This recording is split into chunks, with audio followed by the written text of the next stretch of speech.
பாண்டியனோட தொல்லையிலிருந்து தப்பிக்கிற செந்தில் மீனாவோட அப்பா போட்ட பிளான் இப்போ சக்ஸஸ் ஆயிடுச்சு. ஸோ எனிவே இன்னைக்கான பாண்டிய ஸ்டோர் சீரியலில் இந்த மாதிரி என்னென்ன நடந்துச்சு அப்படிங்கிறத பார்க்கலாம்.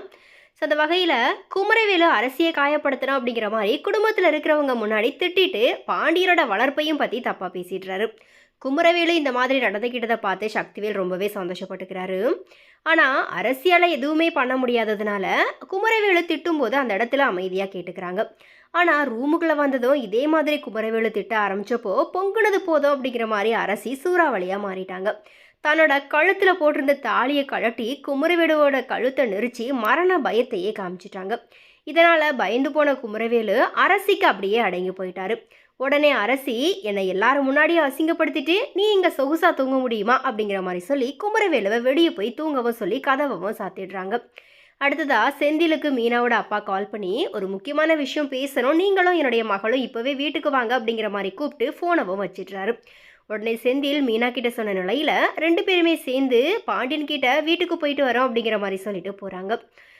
உடனே பாண்டியன் செந்திலை திட்டிட்டு கடையில் அவ்வளோ வேலை இருக்குது அதெல்லாம் முடிக்காமல் நீ ஏன் போகிற அப்படிங்கிற மாதிரி கேட்குறாரு. அதுக்கு மீனா அப்பா இப்படி ஃபோன் பண்ணி கூப்பிட மாட்டாங்க, இப்போ கால் பண்ணியிருக்காங்க அப்படின்னா உடம்புக்கு எதனா முடியாமல் போயிருக்குமோ அப்படிங்கிற பயம் இருக்குது, அதனால் நானும் இவரும் போய் பார்த்துட்டு வரோம் அப்படிங்கிற மாதிரி சொல்கிறாரு. அதுக்கப்புறமா பாண்டியன் நான் இதை பற்றி யோசிக்கவே இல்லை, நீங்கள் போயிட்டு வாங்க அப்படிங்கிற மாதிரி 2 பேரையுமே அனுப்பி வைக்கிறாரு. உடனே கோமதி கிட்ட உன் பையனுக்கு ரொம்ப திமிரு, ஓவராக தான் பேசுகிறான் அப்படிங்கிற மாதிரி சொல்கிறாரு. அதுக்கு கோமதி அதெல்லாம் ஒன்றும் இல்லை, அவன் சாதாரணமாக தான் பேசிட்டு போகிறான் அப்படிங்கிற மாதிரி சொல்லிடுறாங்க. இது எல்லாத்தையும் தாண்டி செந்தில் அப்பா சொல்கிற அளவுக்கு அந்த வேலை இன்னைக்கு முடிக்க வேண்டியது இல்லையே, ஆனால் என்னை எப்படியெல்லாம் திட்டுறாரு பாரு அப்படிங்கிற மாதிரி மீனா கிட்ட ஃபீல் பண்ணி பேசுகிறாரு. மீனா அதெல்லாம் விடுங்க, நம்ம இப்போ வீட்டுக்கு போகலாம் அப்படிங்கிற மாதிரி சொல்லி வீட்டுக்கும் கூட்டிகிட்டு போகிறாங்க. அங்கே போனதும் அப்பா கிட்ட என்னாச்சு, ஏதாச்சும் பிரச்சனையா, உடம்புக்கு எதனா சரியில்லையா அப்படிங்கிற மாதிரி கேட்குறாங்க. அதுக்கு மீனாவோட அப்பா ஒரு பிரச்சனையும் இல்லை, மாப்பிள்ளையோட வேலை விஷயமா தான் பேச கூப்பிட்டேன் அப்படிங்கிற மாதிரி சொல்கிறாரு.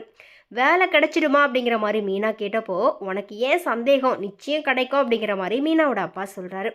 உடனே மீனாவோட அப்பா மாப்பிள்ளைக்கு பொதுப்பணித்துறையில் வேலை கிடைச்சிருச்சு, அப்பாயின்மெண்ட் ஆர்டர் வாங்குறதுக்கு தான் நம்ம 3 பேரும் சேர்ந்து போகணும் அப்படிங்கிற மாதிரி சொன்ன நிலையில் செந்திலுக்கும் மீனாவுக்கும் சந்தோஷம் தாங்கவே முடியல.